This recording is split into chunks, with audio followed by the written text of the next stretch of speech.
Kenichi est un salarié japonais ordinaire. Un jour, alors qu'il se surmène comme d'habitude, il s'effondre sur le sol.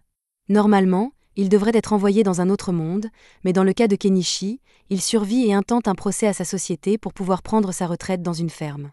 La vie se passe plutôt bien pour lui, mais tout à coup, alors qu'il se prépare à manger, il disparaît et apparaît au milieu d'une forêt. Il essaie de regarder autour de lui pour comprendre où il se trouve, mais tout ce qu'il trouve, c'est le squelette d'un chevalier déchu et un tas de plantes inconnues. Il a regardé beaucoup d'animes au cours de sa vie, et il sait qu'il s'agit probablement d'une aventure risquée. Pour le confirmer, il crie « Fenêtre d'état » pour voir s'il se passe quelque chose. À sa grande surprise, son écran de statut s'affiche, ce qui signifie qu'il est définitivement coincé dans un autre monde, et honnêtement, cela ne le dérange pas. Il vérifie son statut, mais il est un peu confus car il ne voit pas de barre de HP à l'écran. En revanche, il dispose de son compte Amazon, ce qui lui permet de faire autant d'achats impulsifs qu'il le souhaite. Il a également accès à une boîte à objets, alors il ramasse une poignée d'herbes pour tester les possibilités de la boîte à objets. Il met les mauvaises herbes dans sa boîte à objets et se rend compte qu'il peut séparer et récupérer les composants individuels des objets qu'il y met. Il décide également de tester le magasin et y jette un coup d'œil, mais malheureusement, il a toujours besoin d'argent pour acheter des objets. Un message indique qu'il peut échanger les objets de sa boîte contre de l'argent, mais pour l'instant, tout ce qu'il a, c'est de l'herbe, qui ne vaut pas grand-chose. Il n'a littéralement rien de valable à échanger contre de l'argent, et à ce rythme, il va probablement mourir de faim. C'est alors qu'il remarque l'équipement brillant du chevalier mort, et comme il est mort de toute façon, ce n'est pas comme s'il en avait encore besoin. La première chose que fait Kenichi est d'acheter des produits de première nécessité et du pain au magasin. Ensuite, il enterre le squelette du chevalier pour lui rendre hommage et quitte la région sur le nouveau vélo qu'il a acheté. Il est à la recherche d'un village pour parler à des gens et gagner de l'argent, mais il n'a aucune idée de l'endroit où il se trouve. Pour l'instant, il décide d'établir un campement pour la nuit, car il ne trouvera rien aujourd'hui. Cependant, s'il ne trouve pas de ville, il prévoit de revendre certaines des choses qu'il achète au magasin pour en tirer un énorme profit. S'il y parvient, il devrait pouvoir survivre et s'épanouir dans ce monde. Mais il y a un problème. Jusqu'à présent, Kenichi n'avait pas pensé qu'il serait dangereux de se trouver au milieu des bois. Une fois la nuit tombée, il se retrouve encerclé par une meute de loups qui n'ont pas l'air d'être amicaux. Kenichi panique, car il sait qu'il est mort s'il n'agit pas rapidement. Il se tourne donc vers son magasin et essaie immédiatement d'acheter le plus gros fusil qu'il puisse trouver. Malheureusement, il n'y a pas d'arme à feu, alors il se contente d'acheter un tas de feux d'artifice. Les feux d'artifice effraient un peu les loups, mais ce n'est finalement pas suffisant pour se débarrasser d'eux. Kenichi se met alors à chercher autre chose et finit par trouver un lance-pierre qu'il utilise pour tirer des balles sur les loups. La force des balles est telle qu'elle assomme quelques loups et pousse les autres à reconsidérer leurs options, car Kenichi n'est manifestement pas une cible aussi facile qu'il le pensait. Une fois que les loups ont reculé, Kenichi se précipite sur son vélo et s'enfonce dans la nuit pour s'éloigner le plus possible du territoire des loups. Le lendemain matin, Kenichi est épuisé par tout ce qu'il a fait à vélo, mais il n'a toujours aucune idée de l'endroit où il se trouve. Il achète une échelle et un télescope pour pouvoir grimper dans un arbre et observer ce qui l'entoure. Heureusement, il parvient à apercevoir une ville au loin, ce qui devrait lui permettre de commencer à gagner de l'argent s'il s'y rend. Il commence son long voyage à travers les prairies, mais lorsqu'il arrive enfin à la route principale, il manque de se faire écraser. Le conducteur de la charrette s'excuse d'avoir failli le renverser, et comme il se sent mal, il propose à Kenichi de l'emmener en ville. Il se présente comme étant Fuyu, un marchand, et celle qui se trouve à l'arrière du chariot est une barde itinérante, elle est donc une passagère. Pendant le trajet, Fuyu remarque que Kenichi est habillé de façon plutôt étrange. Il lui demande alors pourquoi il se rend en ville, et Kenichi répond qu'il a l'intention d'y ouvrir un commerce. Ils finissent par franchir les portes de la ville, Fuyu dépose Kenichi devant son magasin, et ce dernier l'aide à décharger sa cargaison. Fuyu remercie Kenichi pour son aide, mais c'est Kenichi qui devrait être reconnaissant car Fuyu l'a vraiment aidé. Pour montrer sa gratitude, il donne à Fuyu un sachet de poivre, mais lorsque Fuyu comprend ce que c'est, il avertit Kenichi de ne pas le vendre dans cette ville. Il existe une mafia des épices appelée Pikoba, qui détient un monopole total sur le marché des épices.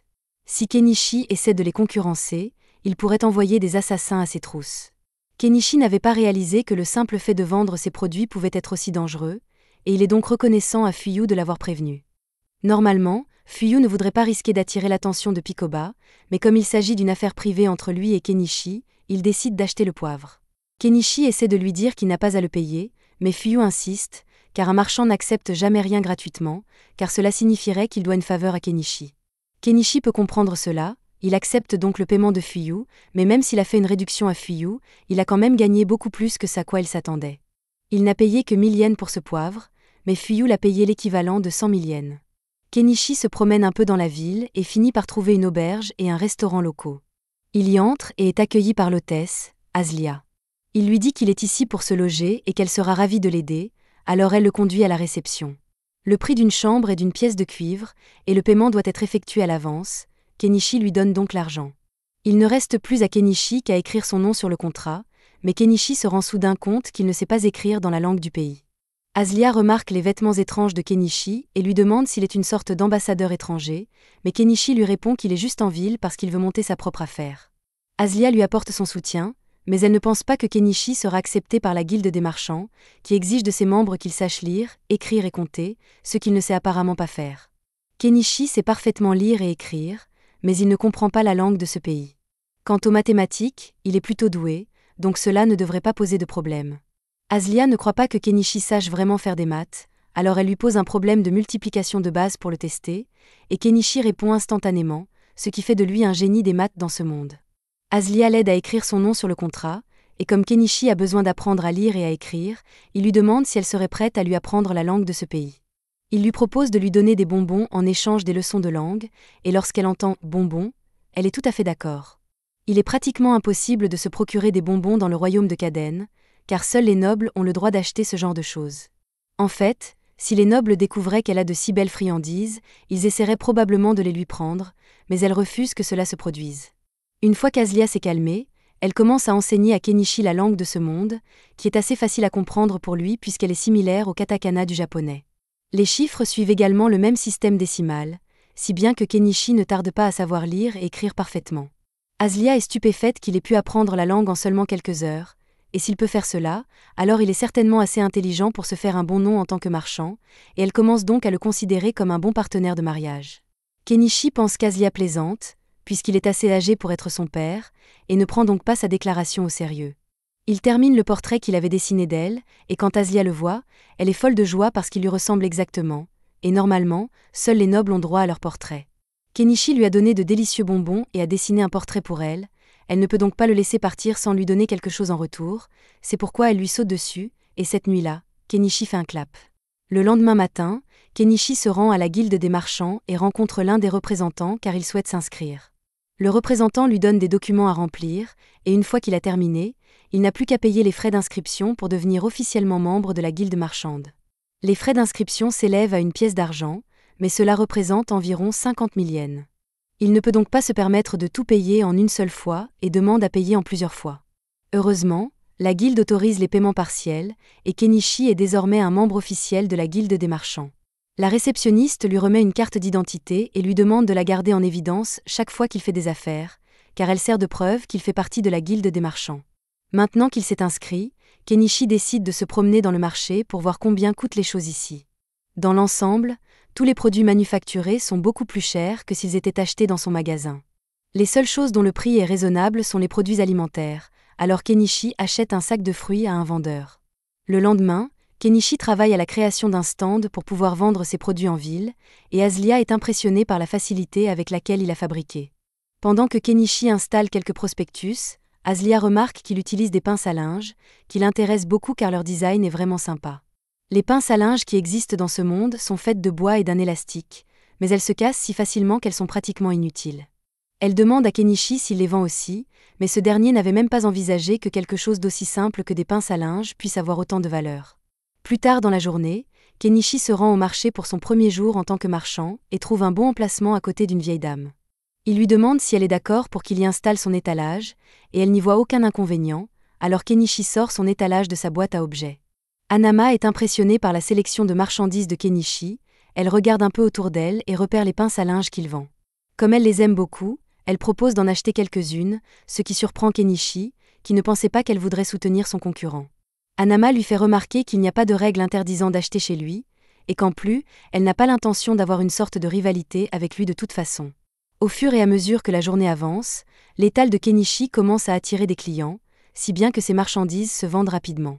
En particulier, les pinces à linge sont devenues très populaires en raison de leur fiabilité, si bien que Kenichi pourrait probablement vivre de leur seule vente. Cependant, il sait que d'autres personnes finiront par créer des pinces à linge similaires, et il ne peut donc pas compter sur elles éternellement. À ce moment-là, un homme s'approche de l'étal de Kenichi, et d'après le fait qu'il porte une épée à la hanche et des vêtements finement confectionnés, Kenichi peut dire qu'il doit s'agir d'un noble. L'homme dit qu'il veut voir le couteau de Kenichi, alors Kenichi le laisse le tester. Lorsque l'homme est satisfait des tests de tranchant, il demande le prix. Kenichi lui dit que le couteau coûte 2 pièces d'argent, ce qui est assez cher, mais l'homme comprend pourquoi, car ce couteau est d'excellente facture. Il aimerait bien l'acheter, mais il a besoin d'une lame un peu plus longue. Kenichi vérifie donc dans son magasin s'il n'y a pas quelque chose de plus grand, et il finit par trouver un katana. L'homme adore le katana, mais Kenichi lui dit que le prix est d'une pièce d'or, ce qui est très cher, et l'homme ne sait pas s'il doit l'acheter ou non. Alors que Kenichi regarde l'homme essayer de se convaincre que le sabre est une dépense nécessaire, une fille chat commence à renifler son visage et à le lécher. C'est la première fois que Kenichi voit un peuple de bêtes, il est donc un peu effrayé au début, mais il se calme rapidement et leur demande ce qu'elles veulent acheter. Ils lui disent qu'ils veulent le tissu qu'il utilise pour couvrir son étal, et qu'à l'origine, ce tissu n'était pas destiné à être vendu, mais Kenichi est un homme d'affaires, alors s'ils veulent le tissu, il le vendra. Il leur dit qu'un tissu coûte 3 pièces de cuivre, mais que s'ils veulent en acheter 3, il leur fera une réduction et ne leur demandera que 8 pièces de cuivre. C'est une bonne affaire pour eux, mais le peuple des bêtes est vraiment mauvais en maths, donc ils ne comprennent pas du tout ce que Kenichi a dit et pensent qu'il essaie de les arnaquer. Le noble dit au peuple des bêtes que Kenichi leur dit la vérité et qu'ils n'ont donc pas à s'inquiéter de se faire arnaquer, alors ils le croient sur parole et achètent les tissus. L'homme décide également d'acheter l'épée car elle est incroyablement bien faite, et à la fin de la journée, Kenichi fait un très bon profit. Pendant ce temps, ailleurs dans la ville, une servante qui a acheté les pinces à linge de Kenichi les montre à sa maîtresse, Primula. Margaret demande à Primula si elles peuvent les utiliser dans le manoir car elles lui faciliteraient beaucoup le travail. Primula trouve que c'est une bonne idée et dit à Margaret d'aller en acheter d'autres demain. Mieux encore, elle veut vendre ses pinces à linge dans sa propre entreprise, car c'est une mine d'or d'opportunités, et elle s'en va demander la permission à son père. Ce soir-là, Kenichi prend un bain au bord du puits, et il aimerait vraiment avoir un bain chaud, mais les bains chauds n'ont pas encore été inventés, alors il va devoir en fabriquer un lui-même. Il regarde dans le magasin pour voir s'il y a quelque chose qu'il pourrait utiliser pour faire un bain chaud, et trouve par hasard un tonneau à vendre. Il a donc l'intention de le remplir d'eau et de le mettre sur le feu pour qu'il puisse à nouveau prendre un bain chaud. Si son idée fonctionne, il pourra peut-être en tirer profit. Par ailleurs, Kenichi a beaucoup profité de l'écran de sa boutique en ligne, mais il n'a aucune idée de son fonctionnement ni de la façon dont les colis lui parviennent. Pour être honnête, c'est bien trop beau pour être vrai, et Kenichi craint qu'on lui vole son âme en guise de compensation, mais pour l'instant, il ne sert à rien de s'inquiéter, alors il décide d'aller dormir. Pendant ce temps, dans la forêt, il y a une petite fille nommée Anémone, et elle est actuellement en fuite. Le lendemain, alors que Kenichi prépare son magasin, il décide de mettre à jour son inventaire et met en vente quelques bijoux. Ce ne sont pas des pierres précieuses, mais elles sont jolies, et il devrait pouvoir en tirer un bon profit. C'est à ce moment-là que Margaret, la servante d'hier, arrive et dit qu'elle est venue acheter d'autres pinces à linge à Kenichi. Il lui demande combien elle veut en acheter et est surpris d'entendre qu'elle en veut 100, mais elle a l'argent pour cela, alors il finalise la vente. Alors qu'il emballe les épingles pour elle, Margaret remarque certains des bijoux qu'il a disposés et demande s'ils sont faits de vrais diamants. Kenichi lui répond que les bijoux sont tous faits de verre poli, mais qu'ils sont tout de même très beaux. Margaret lui demande donc d'en mettre un de côté pour qu'elle puisse revenir l'acheter plus tard. Les affaires continuent comme d'habitude pendant le reste de la journée, mais juste au moment où Kenichi s'apprête à fermer boutique pour la journée, les fous de bêtes de la veille reviennent dans sa boutique. Ils ont l'air plutôt sérieux et Kenichi craint qu'ils ne soient là pour le battre, mais Miare s'approche de son visage et dit aux autres qu'elle sent une odeur d'épices venant de lui. Les autres bêtes commencent à faire la fête et demandent à Kenichi de leur vendre quelques-unes de ces épices, mais celui-ci hésite à le faire après ce qu'il a entendu sur le syndicat des épices. Il n'a aucune idée de la façon dont ils opèrent et de ce qu'ils lui feront s'ils découvrent qu'il vend des épices, alors il ne veut pas prendre le risque. Les hommes bêtes ne cessent de le supplier de faire une exception, mais les habitants de la région leur disent qu'ils ne peuvent pas s'attendre à ce qu'un nouveau venu comme Kenichi prenne des risques pour eux, et les hommes bêtes semblent avoir compris le message. Kenichi ne peut pas leur vendre d'épices, mais il n'enfreint aucune règle s'il partage un repas avec eux. Il invite donc le groupe à venir manger avec lui, mais il devra le faire dans les bois pour ne pas attirer l'attention. Les fous de bêtes sont très heureux d'entendre cela, et plus tard dans la nuit, ils rejoignent tous Kenichi et Hanama à la périphérie de la ville pour qu'ils puissent commencer à cuisiner. Kenichi est sur le point de commencer à cuisiner quand Hanama lui demande si elle peut l'aider, alors il lui dit de couper quelques légumes pour lui. Cependant, quand Hanama regarde les légumes, elle n'arrive pas à croire à quel point ils sont vibrants et juteux. Kenichi lui explique qu'il les a achetés dans un pays étranger et lui garantit qu'ils ont vraiment bon goût. Pendant que Kenichi et Hanama travaillent sur les légumes, Miale et les autres fous de bêtes sont occupés à pêcher des poissons dans la rivière, et ils parviennent bientôt à en attraper une bonne quantité. Maintenant que tous les ingrédients sont prêts, Kenichi commence à préparer le poisson avec les épices et jette le tout dans une marmite pour le faire cuire un moment, ce qui donne finalement un repas que les fous de bêtes adorent.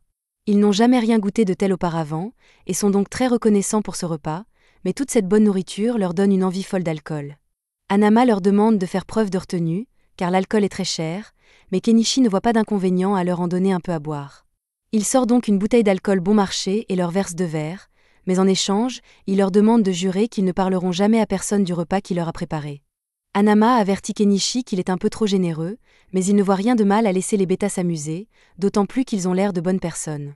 Cette nuit-là, ils boivent ensemble, se baignent ensemble et finissent par s'endormir à la belle étoile, et Miale semble vraiment apprécier Kenichi à présent. Le lendemain matin, Kenichi revient à l'auberge et Azalea est un peu contrarié parce qu'il est resté dehors toute la nuit. Kenichi essaie d'expliquer qu'il n'a fait que passer la nuit avec un couple de beast folk à l'extérieur de la ville, mais à en juger par la fourrure de femme-chat sur sa veste, elle pense que Kenichi a fait bien plus que passer la nuit, et elle est furieuse qu'il ait choisi de le faire avec une femme-chat plutôt qu'avec elle. Plus tard dans la journée, Kenichi prépare son magasin pour une nouvelle journée de travail, mais pendant qu'il le fait, Margaret arrive avec Primula pour visiter le magasin de Kenichi. Kenichi est d'abord distrait par la beauté de Primula, puis il remarque Margaret debout derrière elle et réalise qu'elles doivent être ici pour acheter le collier que Margaret lui a demandé hier. Il l'apporte et Margaret le paie avant de le donner à Primula pour qu'elle puisse l'inspecter. Vu la qualité de la fabrication, elle a du mal à croire qu'il n'est pas fait de vrais diamants. Elle lui demande s'il en a d'autres en stock, alors Kenichi en achète plusieurs dans son magasin et les lui montre. Primula est incroyablement impressionnée par la qualité des produits de Kenichi et par le fait qu'il possède une boîte à objets. Elle a une requête à lui faire. Elle lui dit qu'elle est la fille du propriétaire de la Mallow Trading Company, et que si Kenichi veut bien l'accompagner, elle aimerait le présenter à son père. Kenichi apprécie l'idée de rencontrer la propriétaire d'une importante société commerciale, mais il hésite à rencontrer des gros bonnets, car cela pourrait lui causer des ennuis. Cependant, Hanama lui dit que le père de Primula est bien connu en ville et que tout le monde dit que c'est un homme de bonne moralité, donc Kenichi n'a pas à s'inquiéter d'avoir des ennuis avec lui. Kenichi accepte donc d'accompagner Primula, qui l'invite à se joindre à elle dans sa calèche pour rencontrer son père. En chemin, Primula lui montre des répliques de pinces à linge qu'elle a fabriquées, et bien que la forme en bois soit assez facile à copier, la pince en métal était trop complexe à fabriquer pour son artisan. Kenichi comprend pourquoi ils n'ont pas réussi à trouver la solution, car même lui ne sait pas comment les ressorts sont fabriqués, mais il sait que c'est un processus compliqué. Ils finissent par arriver à la maison de Primula, et Kenichi est stupéfait de voir à quel point elle est immense, mais comparée aux maisons des nobles d'ici, Primula dit qu'elle est en fait assez petite. Ils entrent et Kenichi est présenté au père de Primula, Mallow. Ils se saluent tous les deux, et Mallow invite Kenichi à s'asseoir pour qu'ils puissent commencer leur discussion.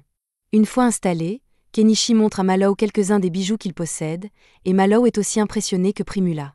De plus, Primula lui dit que Kenichi possède une boîte à objets, ce que Mallow trouve intéressant car il en a une lui aussi. C'est grâce à sa boîte à objets qu'il a pu monter sa société commerciale à ce niveau. Il pense donc que Kenichi pourrait réussir en l'utilisant correctement, même si pour l'instant, il ne l'utilise que pour stocker ses provisions. Quoi qu'il en soit, la raison pour laquelle Mallow souhaitait rencontrer Kenichi est qu'il voulait discuter de la possibilité que Kenichi devienne le fournisseur officiel de la société Mallow. Kenichi s'attendait à une telle proposition et suppose que Mallow a l'intention de la commercialiser de manière à maximiser ses profits. Cependant, si c'est ce que Mallow recherche, Kenichi lui demande pourquoi il n'a pas continué à acheter les articles de son magasin à bas prix pour les revendre plus tard. Mallow aurait certainement pu le faire, mais c'est une tactique commerciale sournoise, et si Kenichi découvrait qu'il revendait ses produits sans autorisation, il ne serait pas très content. De plus, le fait d'avoir une conversation directe avec Kenichi donne à Mallow un avantage sur ses concurrents, qui finiraient par l'approcher à leur tour. Cela dit, Mallow souhaite entamer des négociations en vue d'un partenariat et propose à Kenichi de lui verser 50% du prix de vente au détail de ses produits. Kenichi aurait pu demander mieux, mais cela ne le dérange pas, car sa boutique en ligne lui rapporte déjà beaucoup d'argent. Il accepte donc l'offre de Mallow, et les deux hommes se serrent la main. Il signe officiellement le contrat de fourniture, et les premiers articles qu'il fournit à Mallow lui rapportent plus d'1 million de yens. Cependant, lorsque Primula voit tous les beaux bijoux que Kenichi a en stock, elle en tombe amoureuse et demande à son père si elle peut les acheter à Kenichi pour elle-même. Mallow n'y voit aucun inconvénient et Primula lui propose de lui payer 10 pièces d'or, ce qui équivaut à 2 millions de yens. Pour la première fois depuis son arrivée, Kenichi a un solde bancaire à 8 chiffres. Puisqu'il s'en sort si bien, Il décide de commencer à mettre en place sa vie tranquille et achète une maison dans son magasin. Le lendemain, il quitte les murs de la ville et part dans la forêt à la recherche d'un bon endroit pour y installer sa maison. Avant de partir, il informe Azalea de son plan pour qu'elle ne s'inquiète pas, mais elle trouve un peu étrange que Kenichi choisisse volontairement de vivre dans la dangereuse forêt au lieu de rester en ville. Une fois qu'il a trouvé un bon endroit, Kenichi achète un désherbeur et commence à aménager la zone, mais il se heurte à un problème, car même si les autres articles de son magasin sont plutôt bon marché, le carburant est toujours cher, quel que soit le monde dans lequel on vit. Il n'y a rien qu'il puisse faire, alors il s'accommode du coût élevé et continue à travailler jusqu'à ce qu'il ait réussi à se frayer un chemin pour entrer et sortir de la forêt. Après cela, il doit commencer à se débarrasser de tous ses arbres, il achète donc une tronçonneuse et commence à couper. Après plusieurs heures de travail acharné, Kenichi a finalement réussi à couper un grand nombre d'arbres dans la région, et il ne lui reste plus qu'à les écarter du chemin.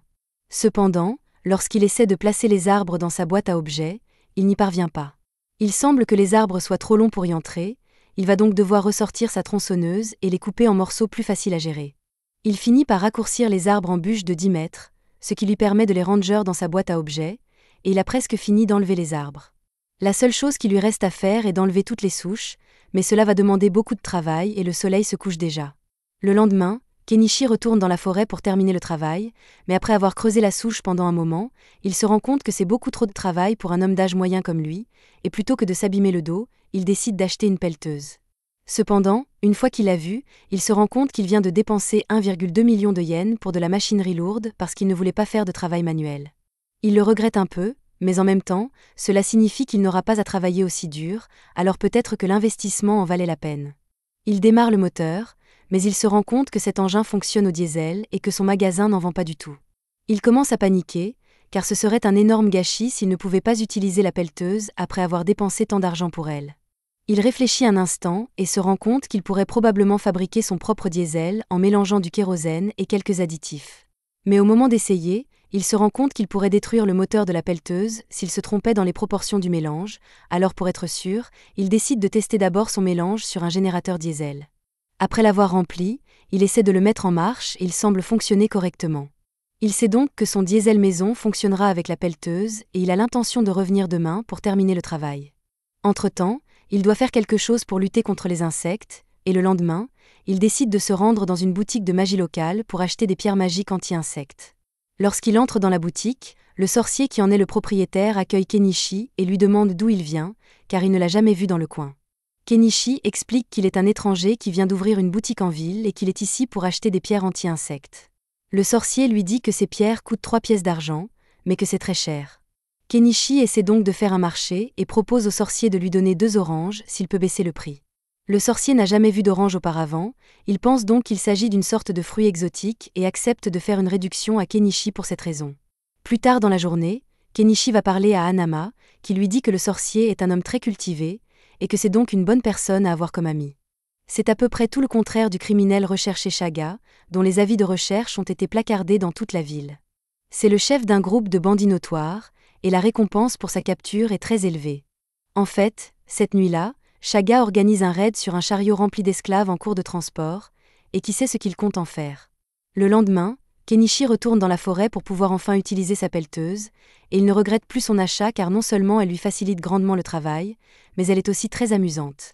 Maintenant, rien ne peut l'empêcher de réaliser son rêve de vivre une vie tranquille dans les bois, mais après avoir dépensé autant d'argent pour la pelleteuse, il est dangereusement proche de la faillite, et il va donc devoir mettre un frein à tout progrès dans la construction.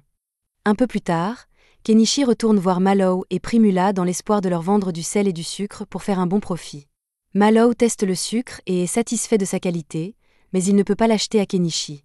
L'État se réserve tous les droits sur le sucre et le sel, et Mallow aurait des ennuis s'il les achetait auprès d'une source non autorisée. En revanche, les bijoux que Kenichi lui a vendus auparavant se vendent comme des petits pains, et Mallow aimerait bien en acheter d'autres immédiatement. Les bijoux supplémentaires que Kenichi vient de vendre lui ont rapporté 15 pièces d'or, soit environ 3 millions de yens. Il a maintenant assez d'argent pour acheter la cabane en rondins qu'il a trouvée dans son magasin. Honnêtement, il n'arrive toujours pas à croire qu'une cabane entière est en vente dans son magasin, et ce pour seulement 1,7 million de yens. Cela semble presque trop beau pour être vrai, mais Kenichi ne veut pas rater l'occasion et achète la cabane. Malheureusement, la cabane doit provenir d'IKEA, car lorsqu'il l'achète, il se retrouve noyé dans une pile de planches de bois et des instructions qu'il ne sait pas comment suivre. Il prend le temps de lire les instructions à la main et, comme il le craignait, le montage de cette chose va être une véritable galère. Mais il a déjà payé, alors il n'a pas d'autre choix que d'en finir. Alors que Kenichi commence à construire, les Beast Folk de tout à l'heure passent par là, et en signe de gratitude, ils décident d'aider Kenichi dans sa construction. Plusieurs semaines passent, et grâce à l'aide des Beast Folk, Kenichi a pu progresser régulièrement dans la construction de sa cabane, tout en gardant son échoppe ouverte. Après un peu moins d'un mois de travail, la construction de la cabane est enfin terminée. Il n'aurait pas pu faire tout cela en si peu de temps sans l'aide des Beast Folk, alors pour les remercier, il organise une belle fête barbecue. Cependant, même si la cabane est enfin terminée, il reste encore une tonne de choses que Kenichi doit faire par lui-même, comme peindre les murs et le toit et produire de l'électricité. Il lui a fallu un mois de plus pour s'occuper de toutes ses affaires, mais une fois que tout a été fait, la maison de Kenichi est complètement autosuffisante. Il a construit une clôture autour de sa maison et de sa ferme et, pour ce qui est de l'électricité, il a installé quelques panneaux solaires. Maintenant qu'il a enfin fini d'aménager la maison de ses rêves, la première chose que fait Kenichi pour fêter l'événement est de prendre un bon bain chaud, même s'il doit encore trouver un moyen d'avoir de la plomberie à l'intérieur, car il a dû faire plusieurs voyages à vélo pour remplir sa baignoire. Le lendemain matin, Kenichi retourne à l'auberge pour annoncer à Azalea qu'il a enfin terminé sa cabane dans la forêt et qu'il ne restera donc plus à l'auberge. Azalea est un peu surprise car elle ne pensait pas que Kenichi était sérieux lorsqu'il a dit qu'il voulait construire une maison dans la forêt, mais elle est également heureuse qu'il ait pu atteindre l'un de ses objectifs, même si cela signifie qu'elle ne pourra plus le voir aussi souvent. Le lendemain, Kenichi se réveille dans sa cabane, et comme le temps est magnifique, il décide de sortir pour prendre quelques photos des fleurs locales. Cependant, sa petite balade est interrompue lorsqu'il manque de se faire tirer dessus par une flèche. Kenichi est tellement surpris qu'il tombe de son vélo, mais d'autres flèches sont tirées vers lui, et il se réfugie derrière un arbre. Ceux qui tirent les flèches sont de nouveaux Beast Folk qui vivent dans la forêt, et pour leur défense, ils étaient là pour chasser, et ils l'ont donc instinctivement attaqué. Mais même après avoir réalisé que Kenichi est l'humain qui a construit une maison dans cette forêt, il s'en fiche et décide de le tuer quand même. Kenichi n'a aucune idée de la raison pour laquelle ces Beast Folk l'attaquent, mais il n'a pas l'intention de rester les bras croisés et de les laisser faire ce qu'ils veulent, alors il fouille dans son inventaire et sort son lance-pierre pour riposter. Les Beast Folk sont un peu effrayés, car ils ne s'attendaient pas à ce que le faible humain riposte, et ils commencent à réévaluer leur choix lorsque Kenichi leur lance des feux d'artifice et sort sa pelleteuse. Les Beast Folk n'ont pas l'intention d'attendre de voir ce que cette chose peut faire, alors ils s'enfuient tous, et Kenichi se demande ce qui s'est passé, mais juste à ce moment-là, il remarque un animal blessé qui crie de douleur au pied de l'arbre. Il a reçu une balle dans la patte et ne tiendra probablement pas longtemps si Kenichi ne fait pas quelque chose rapidement. Il s'approche du chat, mais celui-ci ne lui fait pas confiance et grogne lorsqu'il s'approche de lui.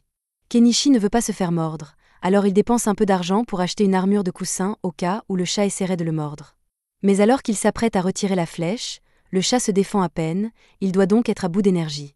Il achète donc une bouteille d'alcool pour désinfecter la plaie et applique ensuite une crème antibiotique. Les blessures du chat ont été soignées, mais il n'y a toujours aucune garantie qu'il survivra à l'air libre, alors Kenichi décide de le ramener chez lui.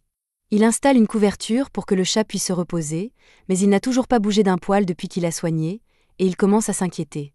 Il n'a pas vu de vétérinaire depuis qu'il est arrivé dans cette ville, mais il y a peut-être une sorte de magie de guérison qu'il peut utiliser, alors il va demander au magicien ce qu'il en est. Le sorcier écoute l'histoire de Kenichi et se rend compte qu'il a dû trouver un lynx, mais il ne comprend pas pourquoi Kenichi voudrait s'embêter à le soigner puisqu'il pourrait facilement le tuer et vendre sa fourrure pour en tirer un bon profit. Le sorcier n'étant pas d'une grande aide, Kenichi retourne à l'extérieur, et alors qu'il passe par là, Miare saute sur lui et commence à renifler. Elle sent l'odeur d'un lynx sur lui, et son peuple considère les lynx comme des messagers de Dieu, alors elle est très excitée et veut le voir de ses propres yeux. Elle suit Kenichi jusqu'à sa maison, et dès qu'elle voit le lynx, elle peut déjà dire que sa blessure a été causée par le chien Beast Folk, et elle jure de leur faire payer. Pendant ce temps, le lynx semble aller un peu mieux, mais il continue d'essayer de lécher sa blessure, si bien que Kenichi est obligé de lui coller un cône sur la tête. Miare est impressionnée par les compétences de Kenichi en matière de soins de santé.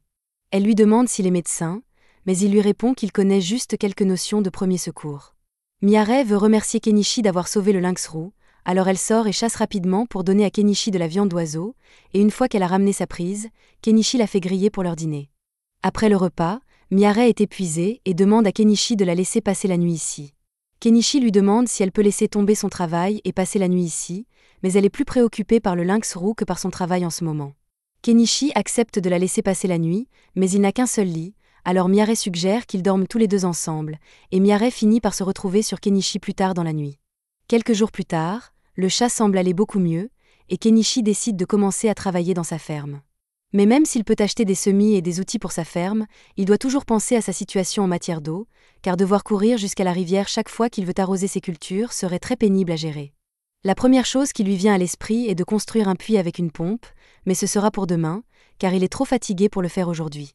Il va se coucher et, le lendemain matin, il se réveille avec la sensation du lynx qui lui a sauté sur l'estomac. Même si cela lui fait mal, il est heureux de voir que le lynx est plein d'énergie, alors il lui enlève son cône et le relâche dans la nature pour qu'il vive sa vie. Revenons à l'affaire du puits.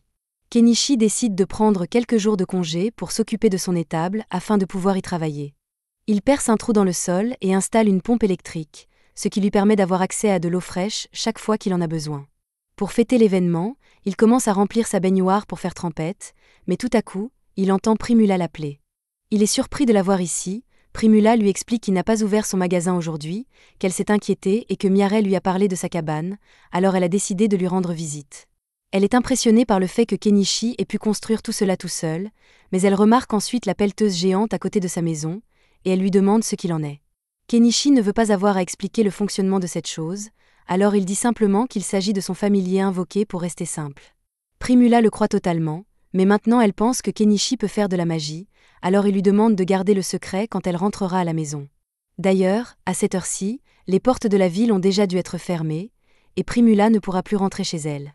Primula le sait déjà, c'est pourquoi elle a l'intention de passer la nuit avec Kenichi. Même lorsque Kenichi l'avertit qu'il n'a qu'un seul lit, elle insiste pour dire que c'est bon. À ce moment-là, elle remarque le tonneau derrière lui et demande à quoi il sert. Kenichi lui explique qu'il s'agit d'un bain chaud, ce qui enthousiasme Primula qui demande à l'essayer. À la tombée de la nuit, Kenichi a réchauffé le bain, Primula y entre donc et elle adore la sensation de chaleur. Mais le fait qu'elle se trouve au milieu des bois la rend un peu mal à l'aise, et elle commence à appeler Kenichi. Kenichi lui dit qu'il est assis de l'autre côté du mur, mais Primula dit qu'elle se sentirait mieux si elle pouvait le voir face à face. Après avoir pris son bain, Kenichi lui donne un peignoir pour qu'elle s'y change, et elle est ravie de la chaleur qu'il dégage, alors elle demande à Kenichi s'il peut le lui vendre. Kenichi lui dit qu'il n'est pas à vendre, mais elle continue à le supplier et il finit par accepter de lui vendre quelques peignoirs. Primula n'en revient pas de la variété de produits que Kenichi a à sa disposition. Elle est persuadée qu'il deviendrait le plus grand marchand du royaume s'il essayait de le faire. Cependant, Kenichi n'est pas intéressé par un tel objectif, car cela lui causerait beaucoup d'ennuis s'il attirait l'attention des nobles de la région. Tout ce qu'il veut, c'est mener une vie tranquille et gagner suffisamment d'argent pour être à l'aise. Primula lui promet donc de faire tout ce qui est en son pouvoir pour l'aider à mener une vie tranquille. Un peu plus tard, ils vont se coucher, mais Kenichi ne veut pas que ce qui s'est passé avec Miaré se répète. Il décide donc d'acheter un deuxième lit à Primula pour la nuit, afin d'éviter tout malentendu. Pendant ce temps, dans le camp des Outlaws, Shaga semble avoir reçu un travail de la part de quelqu'un de très important, ce qui pourrait lui valoir des ennuis à l'avenir. Le lendemain matin, Kenichi ramène Primula chez elle et décide de parler à Mallow des peignoirs dont Primula lui a parlé. Mallow est intrigué par ce tissu étrange et pense qu'il se vendra très bien. Puisqu'ils en sont là, Kenichi décide d'évoquer la possibilité de vendre quelque chose d'un peu plus épicé. Primula semble intéressée, mais Mallow rejette immédiatement cette idée. C'est alors que Margaret entre dans la pièce pour apporter à Mallow les registres qu'il a demandés. Comme Kenichi semble un peu curieux, Mallow explique qu'il est en train de réécrire tous les anciens registres parce que l'Empire vient de mettre au point un nouveau système génial de suivi des ventes appelé comptabilité en partie double. Kenichi est surpris, car le système de comptabilité en partie double était courant au Japon. Cela l'amène également à se souvenir d'une phrase de Mallow, selon laquelle l'influence de l'Empire s'étendrait plus rapidement grâce aux nouvelles inventions d'un homme en particulier. En effet, Mallow était sur le point d'aller tester l'une des dernières inventions de cet homme, et à la surprise de Kenichi, il s'agissait d'une pompe à eau. Il avait déjà des soupçons avant cela, mais pour que quelqu'un invente une pompe à eau aussi facilement, il faudrait qu'il connaisse déjà son fonctionnement, ce qui signifie qu'il y a peut-être quelqu'un d'autre dans ce monde qui a été envoyé ici par le Japon, et Kenichi est légèrement inquiet puisqu'il a maintenant de la concurrence. Les jours suivants, Primula rendra occasionnellement visite à Kenichi et passera la nuit chez lui, mais ce soir est spécial car elle doit partir demain pour une tournée de ravitaillement, et ne pourra donc pas lui rendre visite pendant un certain temps. Elle demande à Kenichi s'il a encore cette chemise de nuit épicée car elle aimerait la lui acheter. Kenichi demande alors s'il y a un homme qu'elle essaie de séduire et Primula répond en disant que c'est lui qu'elle recherche. Kenichi ne sait pas quoi répondre, mais il pense que ce n'est pas bien pour lui d'avoir ce genre de relation avec Primula, d'autant plus qu'il est ami avec Mallow, et qu'il n'y a aucune chance que Mallow soit d'accord pour que Primula ait une relation avec un vieil homme comme lui. Cependant, Primula dit à Kenichi qu'elle a déjà obtenu l'accord de son père, et que cela ne posera donc pas de problème. Malgré cela, Kenichi a encore beaucoup trop de choses à faire en ce moment, et il ne peut pas gérer une relation. Il demande à Primula si elle accepterait de mettre la discussion sur la relation en suspens pendant un certain temps. Primula comprend, mais elle dit qu'elle aimerait partager le même lit que Kenichi au moins une fois avant de partir, même si c'est juste pour dormir à côté de lui. Le lendemain matin, Kenichi reçoit la visite inattendue d'un chevalier, qui s'avère être celui à qui il a vendu une épée la dernière fois. Son nom est Northball, et il a été envoyé ici pour enquêter parce qu'il y a eu des rapports sur un vieil homme étrange vivant dans les bois. Mais comme il connaît déjà Kenichi, il peut affirmer qu'il ne se passe rien de sinistre ici. Avant de partir, il raconte à Kenichi une nouvelle intéressante qu'il a entendue récemment. Un mage de l'Empire a créé un condiment merveilleux, la mayonnaise, et il a réussi à vaincre un dragon avec ce condiment. Il ne fait aucun doute pour Kenichi que cet homme mystérieux doit venir du Japon, et avec tout ce qu'il a accompli jusqu'à présent, Kenichi se sent vraiment surclassé. Mais comme il n'a pas l'intention de le rencontrer de sitôt, le mois suivant se déroule sans problème. Kenichi est assis à son étal un après-midi lorsqu'il se rend compte que la caravane d'approvisionnement de Primula devrait bientôt revenir, et il prévoit donc de lui rendre visite dans la journée. Cependant, à ce moment-là, il entend une grande agitation sur la place de la ville et se lève pour aller voir de quoi il s'agit. Apparemment, une caravane a été attaquée par des bandits, et tout le monde à bord a été kidnappé, y compris Primula.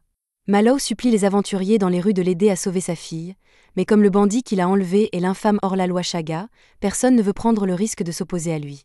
Il faudra des jours avant que l'ordre des chevaliers ne puisse organiser une mission de sauvetage dans ces circonstances. Pendant ce temps, Primula est enfermée dans une cage par Shaga et ses hommes de main. Elle est encore indemne pour l'instant, mais c'est parce que Shaga a l'intention de la vendre à des nobles malades pour arrondir ses fins de mois, et que ses chances de s'échapper par ses propres moyens sont pratiquement nulles. Mallow sait que ce n'est qu'une question de temps avant que Primula ne connaisse un sort terrible. Il est donc prêt à tout pour la sauver et se tourne vers Kenichi pour lui demander de l'aide. Kenichi n'est absolument pas capable de se battre, mais il se soucie beaucoup de Primula, et il finit par accepter de faire quelque chose pour remédier à la situation. Cependant, il n'a pas assez d'argent pour mener à bien son projet. Il dit donc à Mallow qu'il va avoir besoin d'argent pour faire ses préparatifs. Sans hésiter, Mallow lui tend un sac de pièces d'or, car il est prêt à donner à Kenichi toutes les pièces qu'il possède, à condition qu'il puisse ramener Primula saine et sauve. Il explique à Kenichi que la base d'opération de Shaga se trouve dans les ruines, à 50 km à l'ouest de Dahlia, et que c'est une sacrée distance. Il regarde les voitures disponibles dans son magasin et décide finalement d'acheter un camion. Mais avant de le faire, il prévient tout le monde qu'il est sur le point d'utiliser la magie d'invocation et qu'il faut donc s'éloigner. Il entonne ensuite un petit chant ridicule pour faire croire à tout le monde qu'il s'agit bien de magie d'invocation, et une fois que son camion apparaît, il monte dessus et demande si quelqu'un est prêt à venir se battre avec lui. Shaga a une énorme prime sur sa tête, alors s'ils parviennent à la battre, il y aura une énorme récompense pour tout le monde. Cependant, aussi alléchant que cela puisse paraître, personne n'accepte l'offre de Kenichi, car Shaga est une trop grande menace. Kenichi commence à s'inquiéter de devoir faire cela tout seul, mais c'est alors que le lynx qu'il a sauvé le mois dernier s'approche de lui, et même s'il ne parle pas le chat, il peut dire que le lynx lui dit qu'il veut l'aider. En parlant de chat, Mialet et les autres bêtes veulent aussi aider Kenichi, car ils lui doivent une faveur pour toute l'aide qu'il leur a apportée. Kenichi est heureux de voir qu'il a des gens de son côté, alors pour les préparer au combat, il achète un arc à poulie pour Mialet et une hache et quelques épées pour les frères de Mialet. À ce moment-là, il entend quelqu'un dire qu'il veut l'aider, et quand il regarde en bas, il trouve Paul debout. Kenichi est beaucoup plus rassuré de savoir qu'un chevalier expérimenté va les accompagner, mais il est un peu curieux de savoir pourquoi Paul se promène en ville avec son armure complète. Paul explique qu'il vient de faire fabriquer sa nouvelle épée avec l'acier que Kenichi lui a donné, et qu'il a donc cherché toute la journée une occasion de l'utiliser, et que tuer des bandits serait l'excuse parfaite. Il y a encore une personne qui dit vouloir venir, mais il s'agit du propriétaire du magasin de magie, et Kenichi essaie de lui dire que c'est trop dangereux pour un vieil homme comme lui. Cependant, le vieil homme révèle qu'il était un mage à l'époque, et bien qu'il soit vieux, ses sorts de feu sont toujours aussi mortels qu'il était à l'époque de sa splendeur. Kenichi reconnaît que l'homme serait utile au combat, et il le laisse donc venir, mais Anama dit alors qu'elle veut venir aussi. Kenichi tente de lui dire de rester en arrière, car elle ne pourrait rien apporter dans un combat, mais même si elle n'est pas capable de se battre, elle dit qu'elle peut toujours apporter un soutien moral et préparer de la nourriture pour le groupe. Elle promet également de s'enfuir à la seconde où le combat commencera, afin que Kenichi n'ait pas à se préoccuper de sa protection. Il finit par accepter d'emmener Anama avec lui pour le soutenir moralement, mais il s'arrête quand Mallow dit qu'il veut venir aussi. Il lui dit alors de rester ici et d'attendre que Primula revienne saine et sauve.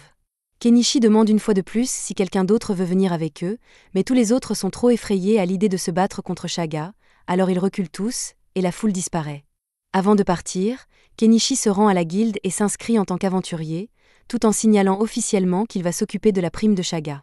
Le groupe part ensuite dans le camion de Kenichi, mais alors qu'il quitte la ville, tous les gens qui étaient trop effrayés pour se battre commencent à se moquer de lui parce qu'ils pensent que Kenichi va juste s'enfuir avec l'argent que Mallow lui a donné. Pendant ce temps, dans les ruines, la cellule de Primula est ouverte pour que la fille que Shaga a capturée comme esclave puisse lui apporter de la nourriture. Cependant, Primula remarque que la jeune fille est affamée et lui propose de lui donner du pain à la place. La jeune fille est reconnaissante de la gentillesse de Primula et commence à manger tout de suite, et pendant qu'elle mange, Primula lui pose quelques questions. Elle apprend que la jeune fille est également retenue en captivité ici, et lui demande donc si elle veut s'échapper avec elle. La jeune fille aimerait bien sortir d'ici, mais elle ne pense pas que ce soit possible dans les circonstances actuelles. Cependant, Primula est sûre que ce n'est qu'une question de temps avant que les secours n'arrivent. Après s'être rapprochés de la base, Kenichi et les autres s'arrêtent pour faire une pause. Une fois qu'ils ont fini de manger, Kenichi fait asseoir tout le monde pour commencer leur réunion stratégique. Kenichi propose un plan d'assaut de base, et tout le monde pense que son plan est bon. Ils se mettent donc tous en position, et Mialet est envoyé en reconnaissance. Kenichi parvient à rester en contact avec elle en utilisant des radios qu'il a achetées, mais pour rester simple, lorsque Mialet pose des questions sur la radio, il lui dit simplement qu'il s'agit d'un appareil magique qui leur permet de parler sur de longues distances. Maintenant que Mialet est en mesure de jouer le rôle d'éclaireur, Kenichi et les autres montent tous dans le camion pour se mettre en route, et Hanama reste en arrière pour sa propre sécurité. Comme il n'y a aucune garantie de victoire, Kenichi demande à Hanama d'aller contacter la guilde des aventuriers s'ils ne reviennent pas dans la journée. Tard dans la nuit, Kenichi demande à Mialet de faire le point sur les bandits, et d'après ce qu'elle voit, il semble que les bandits fassent la fête. En fait, la plupart des bandits sont ivres en ce moment, et c'est donc l'occasion rêvée pour eux d'attaquer. Avant qu'ils n'entrent, l'un des hommes bêtes attire l'attention de Kenichi et lui tend une noix. Kenichi demande ce que c'est, et l'homme bête lui explique qu'il s'agit d'une pilule pour l'aider à oublier qu'il va devoir tuer des gens.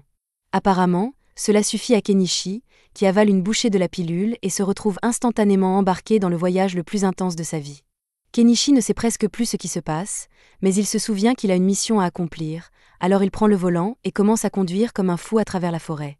Dans le camp des bandits, tous les bandits sont encore occupés à s'amuser. Soudain, 2 d'entre eux aperçoivent le camion qui s'approche et sont abattus d'une balle dans la tête par Mialet. Le vieil homme grimpe donc sur le toit du camion et lance un sort d'explosion pour faire un trou dans la porte. À ce stade, tout le camp des bandits est en état d'alerte, mais il est déjà trop tard, car Kenichi et les autres ont réussi à pénétrer à l'intérieur. Comme les bandits ont beaucoup bu, ils sont tous ivres et n'ont pas d'armure. Mialet et ses frères peuvent donc se débarrasser rapidement des premiers qui arrivent à portée de tir. Paul sort alors du camion, et il est très excité à l'idée de teindre sa nouvelle épée avec le sang de ses ennemis. Kenichi est tellement impressionné par la force de Paul qu'il se laisse distraire, et un bandit tente de profiter de l'occasion pour le poignarder dans le dos, mais heureusement, le lynx intervient pour le sauver juste à temps. D'autres bandits commencent à émerger des ruines, alors Kenichi décide de sortir l'artillerie lourde et convoque sa pelleteuse pour les écraser. Le peuple des bêtes continue de faire de son mieux pour éliminer autant de bandits que possible, et Paul est ici en train de montrer sa supériorité sur les bandits. Alors que Kenichi tourmente les bandits avec sa pelleteuse, il perce accidentellement un trou dans l'un des murs et trouve une tonne de prisonniers des bandits à l'intérieur. Il vérifie si Primula est à l'intérieur avec eux, mais à sa grande horreur, il semble que Shaga ait anticipé leur mission de sauvetage car il retient Primula en otage au sommet d'une tour. Primula est soulagée que Kenichi soit venu la sauver, mais Shaga est mortifié car tous ses hommes ont été anéantis. Il pensait qu'un groupe serait envoyé pour sauver Primula, mais il n'aurait jamais imaginé qu'il serait aussi fort. Cependant, même dans la situation actuelle, Shaga pense toujours qu'il a le dessus, et il demande à Kenichi et aux autres de déposer leurs armes immédiatement s'ils ne veulent pas qu'il la poignarde ici même. Ils se fichent tous sur place car ils ne veulent pas que Primula soit blessée, mais Kenichi n'a pas l'intention de laisser Shaga s'échapper. Alors, pendant que Shaga ne regarde pas, il achète un pointeur laser et dit à Mialet de tirer sur Shaga quand il donnera le signal. Mialet comprend le message, Kenichi déplace le pointeur laser jusqu'à l'œil de Shaga pour l'aveugler, et à la seconde où il lâche Primula à cause de la douleur, Mialet tire directement dans l'épaule de Shaga. Kenichi monte les escaliers en courant pour mettre Primula à l'abri, alors que Shaga a retrouvé la vue et s'apprête à les attaquer tous les deux. Heureusement, avant qu'il ne puisse faire quoi que ce soit, l'esclave utilise une sorte de magie pour le faire tomber dans les escaliers. Une fois au sol, il est parfaitement aligné pour que Mialet lui tire une balle dans la tête. Le groupe est victorieux et Primula est enfin en sécurité. La première chose qu'ils font est d'envoyer Nanji annoncer la bonne nouvelle à Hanama. Ensuite, Kenichi range ses véhicules et achète des vêtements pour tous les prisonniers qu'ils ont sauvés. Pendant qu'il se nettoie, il remarque la petite fille et demande à Primula de la laver, et pendant ce temps, il lui donne une paire de ciseaux pour lui couper les cheveux. Primula jette un coup d'œil aux ciseaux et demande immédiatement à Kenichi s'il peut lui en vendre d'autres, car ce serait un article très populaire, mais les autres femmes lui rappellent alors qu'elle est nue, et elle recule, embarrassée. Une fois que tout le monde s'est habillé, Kenichi va parler à la petite fille et se présente à elle. Elle lui dit qu'elle s'appelle Anémone et qu'elle a une lettre importante à lui remettre. Il s'agit d'une lettre dénonçant le noble qui finance tous les enlèvements de Chaga, et Paul promet de s'assurer que ce noble sera puni pour ses crimes. L'incident est donc officiellement clos, et il semble qu'ils pourront rentrer en toute sécurité à Dahlia. Mais d'abord, tout le monde est très fatigué, alors ils s'endorment pour la nuit. Le matin, Kenichi ramène tout le monde en ville, et les habitants attendent avec impatience de voir si Kenichi a finalement réussi. Alors que son camion s'arrête sur la place de la ville, Primula en descend et court se jeter dans les bras de son père, ravi de le revoir. Pendant leur retrouvaille, Mallow remarque que la robe que porte Primula est de très bonne qualité. Elle lui dit fièrement que c'est Kenichi qui la lui a offerte, et ils ont tous les deux la même idée. En parlant de Kenichi, Mallow réalise qu'il ne l'a pas encore remercié correctement. Il s'approche donc de lui et lui exprime sa profonde gratitude pour avoir ramené Primula. Profitant de l'occasion, Mallow demande à Kenichi s'il a réussi à récupérer tous les biens volés par Chaga et son gang. Kenichi lui explique alors qu'il a tout mis dans sa boîte à objets, mais que le butin n'est pas ce à quoi il s'attend. Ce que Kenichi a dans sa boîte, ce sont des têtes coupées. Plus tôt, dans les ruines, avant que Kenichi et les autres ne retournent en ville, les Beastfolk lui avaient dit qu'il devrait couper les têtes de tous les bandits. Chaga et son équipe sont très connus, et une énorme prime est placée sur leur tête. Pour la réclamer, Kenichi devra présenter la tête de Chaga comme preuve de sa mort. Cependant, toutes ces têtes commenceront bientôt à sentir mauvais, il serait donc bien mieux de les stocker dans sa boîte à objets. C'est certainement l'une des choses les plus dérangeantes que Kenichi ait dû faire, mais il n'a pas le choix. Il commence donc à charger les têtes dans sa boîte. Profitant de l'occasion, il récupère également tout ce que les bandits avaient volé, y compris un sac rempli de 100 pièces d'or et divers objets de valeur. Il ramène aussi toutes les femmes qui étaient prisonnières de Chaga, mais il ne sait pas trop quoi faire d'elles. Avant de revenir à Dahlia, il leur a demandé si elles voulaient qu'il les ramène dans leur village, et certaines ont accepté. Mais pour d'autres, lorsque Chaga les a capturées, il a brûlé leur maison et tué leur famille, elles n'ont donc plus de foyer où retourner. Kenichi comprend leur situation et les invite à revenir avec lui à Dahlia, où elles auront de meilleures chances de recommencer leur vie. Les femmes semblent ravies de cette idée. Kenichi se tourne ensuite vers Anémone et lui demande si elle connaît son village d'origine. Elle lui répond que son village s'appelle Oru, mais qu'il est très loin d'ici, à environ 800 km, ce qui rendrait le voyage long et difficile. Cependant, Kenichi est prêt à l'accompagner si elle souhaite rentrer. Mais Anémone n'a aucune intention de retourner dans ce village, car elle y a été vendue comme esclave par les siens. Dans ce cas, Kenichi lui demande si elle aimerait l'accompagner à Dahlia, et Anémone accepte avec enthousiasme. Kenichi passe ensuite un certain temps à conduire les femmes à leurs différentes destinations, et une fois cela fait, il se rend à la guilde avec les autres pour réclamer la prime. La réceptionniste de la guilde est horrifiée en voyant une tête coupée posée devant elle, mais il y en a 50 autres, alors Kenichi commence à les sortir de son stockage. Le personnel de la guilde a beaucoup de travail à faire, car ils doivent inspecter chaque tête. Pendant ce temps, Kenichi se met à l'écart pour se reposer. Le magicien s'approche de lui et lui dit qu'avec sa magie d'invocation étrange et sa boîte à objets incroyablement grande, si les nobles venaient à découvrir son existence, sa vie deviendrait très compliquée. Mais cela ne fait que renforcer la détermination de Kenichi à rester discret. En parlant de nobles, Paul s'approche de Kenichi et lui dit qu'il va rencontrer le seigneur local, Aspius, pour l'informer des nobles corrompus qui soutenaient secrètement les opérations criminelles de Chaga. Plus tard dans la soirée, la guilde termine enfin le calcul de la récompense. Elle s'élève à 861 pièces d'or au total, et Kenichi propose de la partager équitablement entre tous. Cependant, Anama lui dit qu'elle ne mérite pas de part, car elle n'a rien fait pendant la mission. Sa vie n'a jamais été en danger, et elle ne pense pas qu'il serait juste qu'elle reçoive une récompense. Cependant, elle espère que Kenichi pourrait lui faire une petite faveur. Elle souhaite s'occuper d'Anémone comme si c'était sa propre fille, car celle-ci lui rappelle sa propre enfant. Kenichi n'a aucune objection à sa demande, car il est sûr qu'Anama prendra bien soin d'Anémone. Il la laisse donc s'en occuper et part en ville. Je suis sûr qu'Anama avait de bonnes intentions en proposant de s'occuper d'Anémone, mais littéralement quelques minutes plus tard, elle perd l'enfant. Pendant ce temps, Kenichi se rend à l'auberge d'Azalea pour y passer la nuit, car il est trop tard pour retourner dans la forêt. Il donne à manger au Bobka et le remercie de l'avoir protégé pendant leur mission.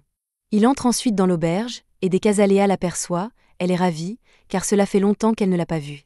Azalea a entendu une rumeur selon laquelle Kenichi aurait abattu une tonne de bandits, alors elle lui demande si c'est vrai, mais Kenichi le nie, car il ne veut pas attirer trop l'attention sur lui.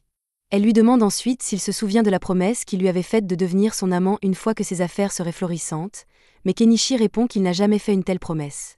Plus important encore, il veut savoir si elle a une chambre disponible pour lui, et elle lui dit que sa chambre habituelle est toujours libre. Kenichi monte à l'étage et s'endort, épuisé. Mais plus tard dans la nuit, une certaine personne se glisse dans sa chambre, et il la sent sous les couvertures. Il sait déjà ce qu'Azalea veut, mais il lui dit qu'il est bien trop fatigué pour ce genre d'activité. Malgré cela, Azalea insiste, car elle ne voit pas Kenichi souvent. Elle monte sur lui, et ils sont sur le point de commencer, quand ils remarquent qu'un enfant les observe. Cela tue complètement l'ambiance, et finalement, Azalea retourne dans sa chambre, tandis qu'Anemone passe la nuit dans la chambre de Kenichi. Kenichi pense qu'Anama doit être très inquiète pour Anemone, alors il se rend à son magasin pour voir si elle est là, mais il ne la trouve pas. Il décide donc de terminer ses courses pour la journée. Il a encore beaucoup de butin provenant du camp de Shaga, alors il se rend d'abord au magasin d'armes pour vendre les épées et les boucliers qu'il a récupérés.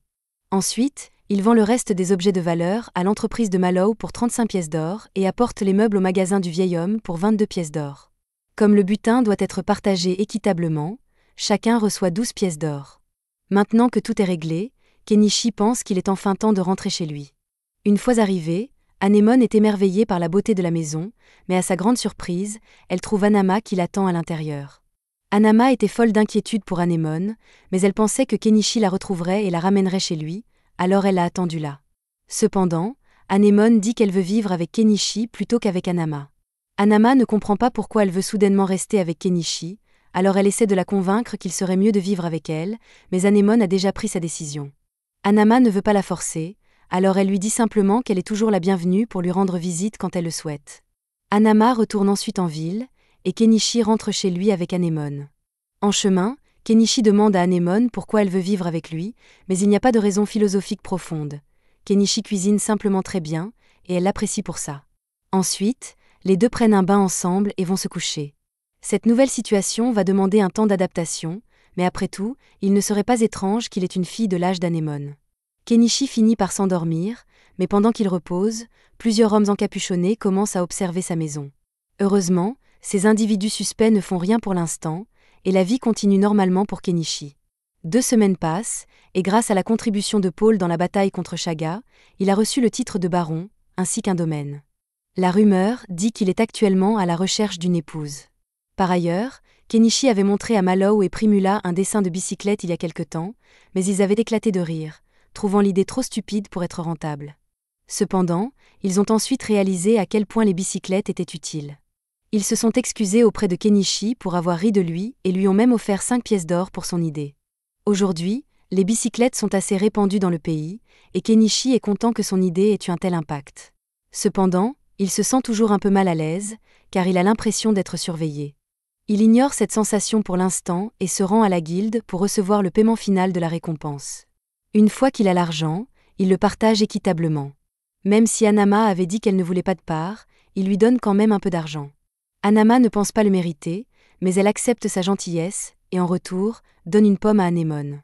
Tout semble bien se passer, mais Kenichi ressent soudainement à nouveau qu'il est surveillé, et cette fois, il est sûr de ne pas imaginer des choses, car il voit la personne qui l'espionne. Cela pourrait être mauvais, alors il prend la main d'Anemone et essaie de quitter les lieux, mais il se rend vite compte qu'il est suivi par d'autres hommes encapuchonnés. Il est coincé, et sa seule option est de s'enfuir dans une ruelle pour essayer de s'échapper. Cependant, au bout de la ruelle, il se retrouve bloqué par un carrosse. Les hommes encapuchonnés le rattrapent et lui disent que leur patron veut le rencontrer vivant, alors s'ils coopèrent, ils ne lui feront pas de mal. Kenichi n'a pas vraiment le choix, alors il fait semblant de se soumettre à leurs ordres, mais juste avant qu'ils ne le fassent monter dans le carrosse, il sort des pétards de son inventaire et les lance sur les hommes encapuchonnés et dans le carrosse. Cela crée suffisamment de distraction pour qu'il et Anemone se glissent sous le carrosse. Maintenant qu'il a pris de la distance, il sort une arbalète et la pointe vers les hommes. Il les menace de tirer s'ils ne le laissent pas tranquille, et comme les ravisseurs n'ont pas d'armes à longue portée, ils sont obligés de fuir. Kenichi est soulagé d'avoir réussi à s'échapper, et quelques instants plus tard, Mallow arrive dans son carrosse, ayant entendu le tumulte. Il propose à Kenichi et Anemone de les emmener, et pendant le trajet, Kenichi lui raconte tout ce qui s'est passé. Il pense que cela doit être l'œuvre d'un noble faisant partie de la faction anti-monarchie, et il suggère à Kenichi d'aller rencontrer le seigneur local, Aspius, pour obtenir une protection. Kenichi est d'accord que c'est peut-être une bonne idée, mais il ne veut pas prendre le risque, car Aspius pourrait lui demander de payer des impôts, et il déteste les impôts. Il décide donc qu'il serait peut-être mieux de quitter cette ville complètement. Après être rentré chez lui, Mallow parle à Primula de la décision de Kenichi de quitter la ville, et Primula est contrarié, car ils n'ont même pas eu l'occasion de le remercier correctement pour tout ce qu'il a fait pour eux. Les bicyclettes sont devenues un article si populaire que le seigneur local leur a accordé un nom de famille en leur honneur, et ils doivent une grande dette à Kenichi. Ils ne peuvent donc pas le laisser partir avant d'avoir remboursé cette dette. C'est pourquoi Primula décide qu'elle partira avec lui et passera autant de temps que possible avec Kenichi. Elle avait déjà essayé de gagner son affection une fois, et il l'avait rejetée, mais quand elle a été kidnappée, Kenichi n'a pas hésité à risquer sa vie pour la sauver. Alors, Primula est sûr qu'il tient profondément à elle, et si c'est le cas, il attendra sûrement de la voir avant de quitter la ville. Eh bien, il semble que Kenichi ne tenait pas autant à elle qu'elle le pensait, car il est parti, emportant toute sa maison avec lui. Pendant ce temps, Kenichi roule sur sa nouvelle moto, et je suppose qu'il doit être confiant dans ses compétences de conducteur, car il a acheté un casque pour Anémone, mais pas pour lui-même. En roulant, il tombe sur un visage familier, alors il s'arrête à côté de Fuyu et le salue. Cela fait longtemps qu'il n'a pas vu Fuyu, alors ils discutent un peu, et Fuyu apprend que Kenichi est finalement devenu marchand. Il découvre également que Kenichi est à l'origine de l'invention de la bicyclette, qu'il a maintenant une fille, et qu'il voyage actuellement, mais il est curieux de savoir où ils se rendent. Kenichi explique que lui et sa nouvelle famille partent en voyage, bien qu'ils ne sachent pas exactement où ils vont. Fuyu leur souhaite bonne chance pour leur voyage, alors Kenichi et les autres remontent sur la moto et continuent leur route. Kenichi et Anémone voyagent depuis longtemps maintenant, et ils se trouvent à environ 100 km de Dahlia, mais seulement à 6 km de la prochaine ville, Astrantia. Entre-temps, Kenichi a campé avec Anémone et préparé toutes sortes de plats délicieux, ce qui se rapproche beaucoup du style de vie paisible qu'il a toujours souhaité. Cependant, comme Anémone est avec lui, il souhaite trouver un endroit où s'installer rapidement pour son bien-être. Pour l'aider à localiser la prochaine ville, Kenichi achète un drone et le fait voler pour explorer les environs. Il découvre que la rivière mène à un lac, et Astrantia doit se trouver de l'autre côté. Il décide donc de suivre le courant avec Anémone et le lynx. Ils arrivent finalement à un endroit offrant une vue magnifique sur le lac. Kenichi laisse Anémone et le lynx jouer dans l'eau un moment, et comme l'endroit lui plaît beaucoup, il décide d'y construire sa nouvelle maison. Après avoir défriché la végétation, Kenichi sort sa maison de sa boîte à objets. En installant les choses, il réalise qu'il n'a jamais donné de nom au lynx. Après quelques minutes de réflexion, il lui donne le nom de Vel. Ce soir-là, il commence à donner des leçons de lecture et d'écriture à Anémone. Elle est intelligente et comprend rapidement, mais elle a du mal avec les mathématiques. Pendant qu'Anémone se creuse la tête pour résoudre les problèmes, Kenichi consulte la vitrine de son magasin pour voir s'il peut obtenir du diesel à bas prix. Jusqu'à présent, il utilisait du kérosène et des additifs pour fabriquer son propre diesel, mais il se souvient d'avoir vu une émission expliquant qu'on peut produire du biodiesel à partir d'huile de cuisson. Ne comprenant pas bien le processus, il décide d'acheter quelques livres sur le sujet. Pendant qu'il lit, Anémone termine ses devoirs et demande à Kenichi si elle peut lire avec lui. Kenichi lui explique qu'elle ne comprendra pas car le livre est écrit dans la langue de son pays d'origine, mais Anémone insiste pour apprendre cette langue. Kenichi achète donc un livre pour enfants à Anémone, qui se met immédiatement à l'étudier. Ensuite, Kenichi commence à installer un camouflage pour sa maison afin qu'elle ne se démarque pas trop.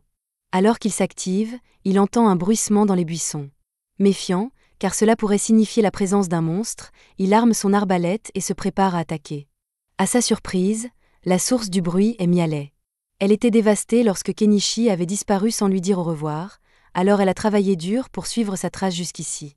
Maintenant qu'elle est là, elle n'a nulle part où aller et annonce qu'elle vivra avec Kenichi à partir de maintenant. Kenichi ne s'y oppose pas, et Anémone semble bien s'entendre avec Mialet, il est donc convenu qu'elle restera avec eux. Pendant le dîner, Kenichi lui demande s'il s'est passé quelque chose d'intéressant depuis qu'il a quitté Dahlia. Mialet ne se souvient pas de grand-chose, mais elle mentionne que Paul a demandé Primula en mariage, et qu'ils vont bientôt se marier.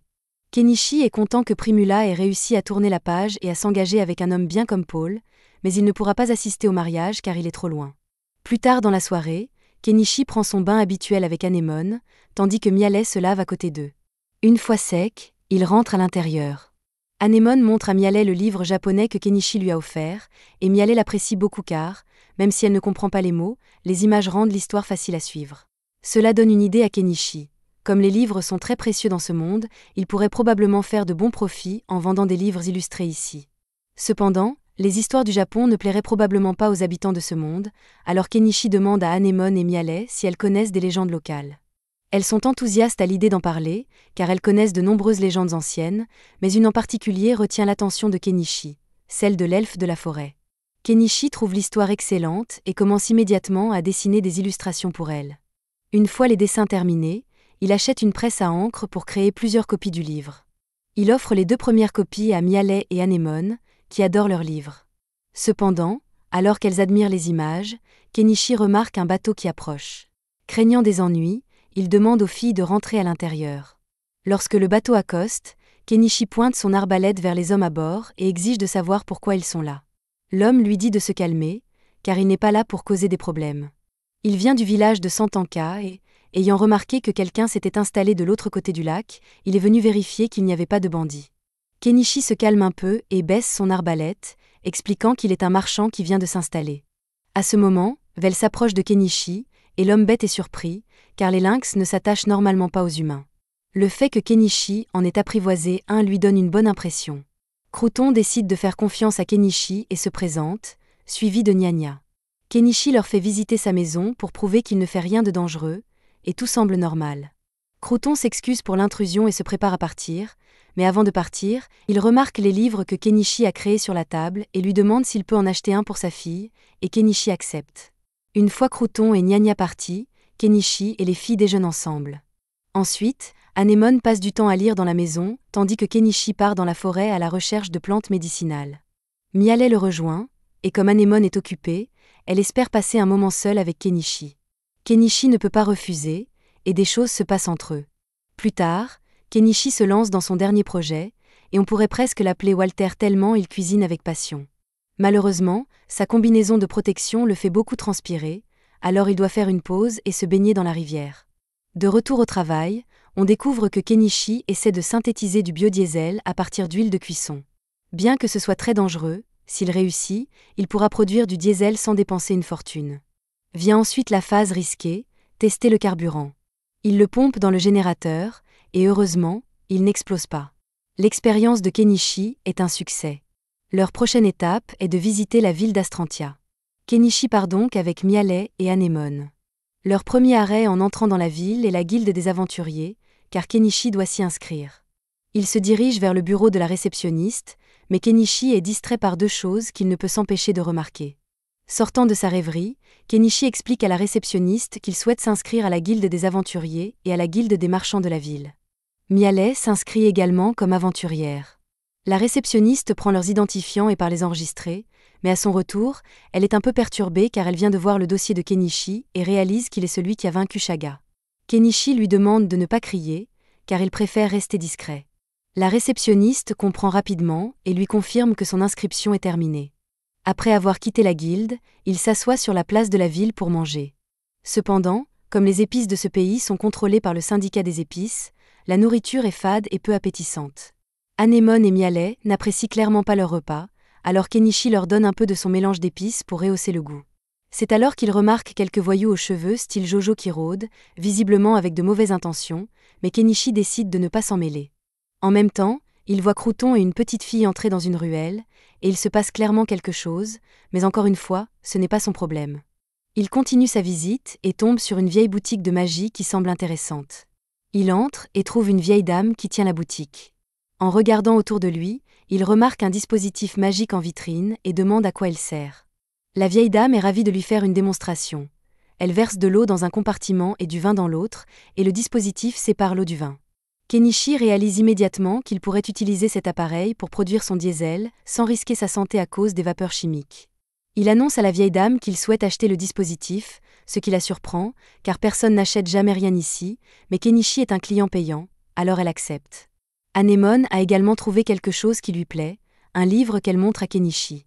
La vieille dame explique que c'est un grimoire, et Kenichi décide de l'acheter aussi, même s'il n'est pas sûr de pouvoir l'utiliser, car il faut un certain niveau de puissance magique pour pratiquer la magie.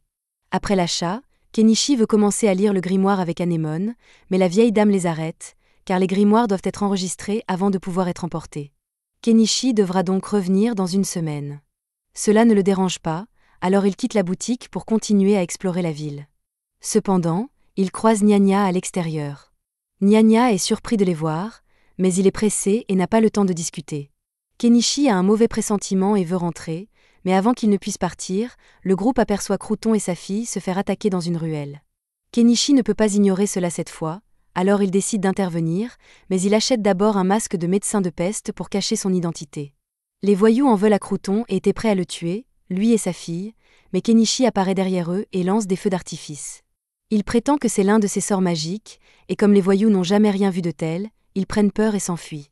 Une fois la situation calmée, Crouton s'assoit près de la fontaine et raconte toute l'histoire à Kenichi.